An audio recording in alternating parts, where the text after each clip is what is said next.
उसके वो रजगुण ब्रह्मा, सतगुण विष्णु, तम गुण शिव जी रूपी समझो। और फिर बताया है 15वें अध्याय के 17वें श्लोक में कि उत्तम पुरुष है तू अन्य परमात्मा इति उदाहरते। उत्तम पुरुष तो कोई और है, जिसको भगवान कहते हैं, परमात्मा कहते हैं, वही तीनों लोकों में प्रवेश करके सबका धारण पोषण करता है। अवय ईश्वर है, वो अविनाशी परमेश्वर है। सबका धारण पोषण वही करता है, जैसे मूल से जड़ से पूरे पेड़ की वृक्ष की पोषण होता है, परवरिश होती है। तो यहाँ ये स्पष्ट किया है। और कई आपको भ्रमित कर देंगे कि गीता अध्याय नंबर 15 के श्लोक नंबर 18 में गीता ज्ञानदाता कहता है कि मैं लोक वेद में पुरुषोत्तम प्रसिद्ध हूँ। तो पुण्यात्माओं, वहाँ ये क्या कहता है कि मेरे अंतर्गत जितने भी प्राणी हैं 21 ब्रह्मांड में, इनसे मैं श्रेष्ठ हूँ, इनसे मजबूत हूँ, इनसे बलवान हूँ, ताकतवर हूँ, बुद्धिमान हूँ। इसलिए लोक वेद में इस दंत कथा के आधार से मैं पुरुषोत्तम प्रसिद्ध हूँ। आई एम नॉट पुरुषोत्तम, क्योंकि उसने तो 15वें अध्याय के 17वें श्लोक में स्पष्ट कर दिया कि पुरुषोत्तम तो कोई और है। उत्तम पुरुष है तू अन्य परमात्मा इति उदाहरते। तो कहने का भाव ये है पुण्यात्माओं, एक तो दो परमात्मा से दोगे। गीता अध्याय नंबर 18 के श्लोक नंबर 62 में और 66 में गीता ज्ञानदाता स्वयं कहता कि अर्जुन, तू सर्वभाव से उस परमेश्वर की शरण में जा। उस परमेश्वर की कृपा से ही तू परम शांति को और सनातन परम धाम को प्राप्त होगा। यानी परम शांति चाहिए और शाश्वत स्थान जहाँ जाने के बाद फिर लौटकर कभी संसार में नहीं आते, वो चाहिए। तो उस परमेश्वर की शरण में जा, यानी गीता ज्ञानदाता से अन्य है। और फिर उसके विषय में बताया कि चौथे अध्याय के 32 और 34 मंत्र में स्पष्ट किया है कि वो परमात्मा अपने मुख कमल से आके एक ज्ञान देता है, वो तत्व ज्ञान है। उसके मुख कमल से बोलेगी वाणी में, सच्चिदानंद घन ब्रह्म की वाणी में वो यज्ञों की जानकारी यानी धार्मिक अनुष्ठानों की जानकारी विस्तार से कही गई है। वो तत्व ज्ञान है। उस तत्व ज्ञान को तो तत्वदर्शी संतों से पूछ, मैं नहीं जानता। यदि जानता होता गीता ज्ञानदाता तो एक अध्याय और बना देता। इसलिए उसने कह दिया है कि तत्वदर्शी संतों से पूछो।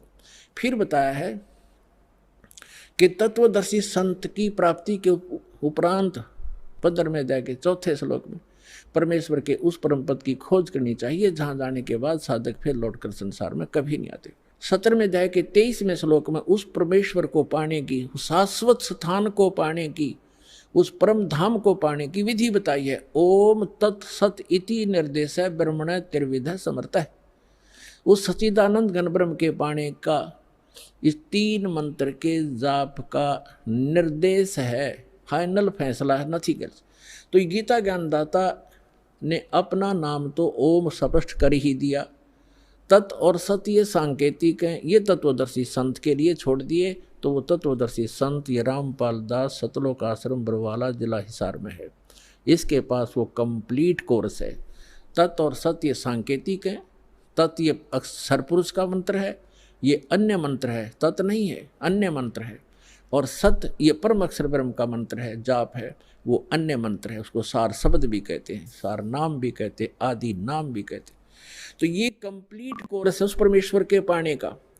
और वो कंप्लीट कोर्स उस तत्व ज्ञान के अंदर है जो परमात्मा ने स्वयं आकर बोला है। उसमें कंप्लीट ज्ञान है, कंप्लीट कोर्स है। प्रथम मंत्र सतनाम, फिर सार नाम, इससे मोक्ष होगा।